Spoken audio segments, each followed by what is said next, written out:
We're seeing the trends updated. We're seeing IEAs and others saying, oh, we need to reverse our scenarios, and we're updating the amount of petroleum and natural gas needed, forecasting further out than we had before. So in the light of all that, we really need more people at the table. And that's why I think evolution is the right term also. It's not polarizing.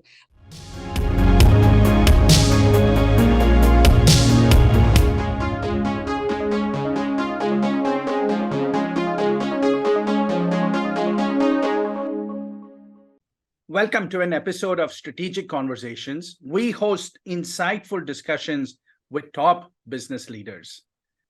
Today, we're hosting Ms. Nikki Martin, the president of the EnerGeo Alliance. And we are excited to host her today because Ms. Martin will be a speaker at the Houston Strategy Forum's upcoming Energy Evolution Symposium on August 31st. We're really excited to host her today and at that symposium. I'm Ravi, Kathuria, the president of the Houston Strategy Forum and author of the management and leadership book, How Cohesive is Your Company, and author of Happy Soul, Hungry Mind. Strategic conversations are hosted by the Houston Strategy Forum. If you value these conversations, please hit like and subscribe to the Houston Strategy Forum's YouTube channel. Today's episode is sponsored by Cohegic, a management consulting and executive coaching firm. Thank you for joining us, and we're looking forward to a great discussion with Ms. Martin. Nikki, thank you for taking the time today, and looking forward to seeing you at the August 31st Energy Evolution Symposium. Already, our discussion today has gotten me excited. I mean, you have so much to share. This is going to be a fun conversation when we meet later on at the end of this month. Yes, thank you, Ravi. I'm really looking forward to it. No, absolutely. So, Nikki, tell us about yourself. Tell us about EnerGeo Alliance. What does it do? Why does it exist? What is its mission? What does it want to accomplish? Yeah. So I'm the president of the EnerGeo Alliance. We are a global nonprofit, nonpartisan organization that advocates for connecting more communities and people to energy by promoting the energy geoscience industry and policies that prioritize the geoscience industry. And the Alliance as a whole, our membership are the innovators, developers, and explorers who are using earth science to drive their sustainability, energy development, and production goals around the world. Wonderful. I want to get into that discussion about how the geoscience companies are driving sustainability. Where do they see their role in that? But before we get into that question, what is your sense of energy evolution? What are the mega trends that you are seeing happening in the economy, in society, in the globe, and how are companies themselves beginning to position in this marketplace? Yes, well, I love that you use the term energy evolution. We use that term as well because it's much more an evolution in this global problem of providing increasingly more people accessible energy while also ensuring we're driving environmental protection and we are operating in a way that sustains the livelihood and the environment of this earth for many decades to come and many generations to come. And so we think evolution is a very appropriate term because the solutions required to meet growing energy demand in a sustainable way require tailored solutions that are specific to regions.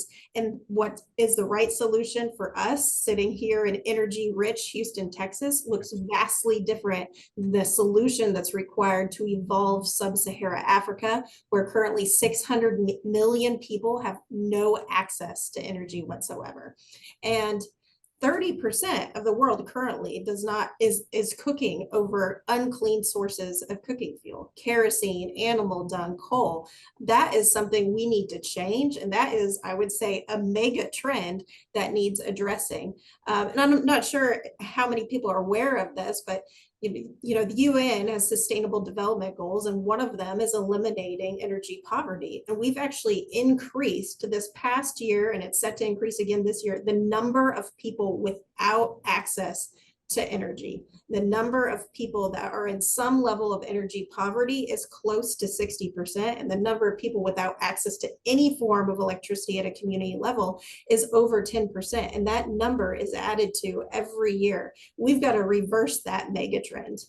We absolutely do, and I love that point that you brought up, is that sometimes we get narrow-minded, right? It is we see the energy evolution challenges through our prism, and we have to think about how all of this affects humanity.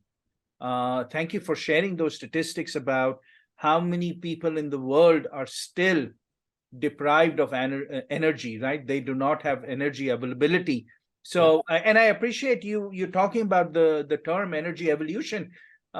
We have advised at the Houston Strategy Forum, advised CEOs and leaders to not use the term energy transition. We find that that term is myopic, that term is misleading. Energy evolution has to involve all the sources of energy, because we have 12 dimensions that we have created under that model. The availability, the volume of energy. You talked about, the accessibility of energy, the affordability of energy are some of the dimensions that exist, including eliminating emissions from the use of energy, right? So all of these have to come together, because we have both a climate crisis and an energy crisis. Both must be solved. I appreciate that. Yes, I appreciate the work you're doing, and I agree with you. This mega trend, we have to work very hard, both the developed countries and the developing countries, the countries with energy and the countries who are energy starved, to make sure that energy becomes affordable and accessible to everyone on earth who wants it, right? That's right. I think this is, and I appreciate you bringing that point up. Thank you so much. And I look forward to taking that discussion further when we meet with yourself and other leaders on August 31st. Nikki, on August 31st, is there a message that you would share with the world? I mean, you have already shared this mega trend. I suspect you might double down and say, Ravi, this is the point I want to hammer home, is that energy accessibility. So, but before, instead of me trying to, is there a message that you would highlight? Yes. On August 31st? Yes, well, I think this is the message, right? It's an energy evolution, not a transition, as you said. And that's because the solution is multifaceted to a very multifaceted, complicated problem. Yes, we have to reduce emissions, but yes, we also have to increase the amount of accessible, affordable, reliable energy for a growing population. That population is set to exceed 10 billion people here by 2050. And with it, energy demand is going to skyrocket another 50%. We're seeing the trends updated. We're seeing IEAs and others saying, oh, we need to reverse our scenarios, and we're updating the amount of petroleum and natural gas needed, forecasting further out than we had before. So in the light of all that, we really need more people at the table. And that's why I think evolution is the right term also. It's not polarizing. This topic can be so polarizing, and we need to cut out that rhetoric and make sure we're not talking about an either or solution. All solutions will have some level of environmental impact, right? I mean, we just have to start there. There will be an environmental impact to any human activity, but there is also vast opportunity for environmental benefit and human benefit. And we need to have everyone at the table, all energy solutions at the table, to really meet this challenge well. Wonderful, wonderful. I love that message, and how succinctly you put it together. Thank you, Ms. Martin. We are excited. We're looking forward to seeing you August 31st. I hope all of you will join us. Come listen, come engage with Ms. Martin, engage on this very important topic. Bring your big ideas, listen to other big ideas, and let us change the world. Thank you so much. Thank you, Ms. Martin. Thank you so much. Thank you, Ravi. Look forward to it.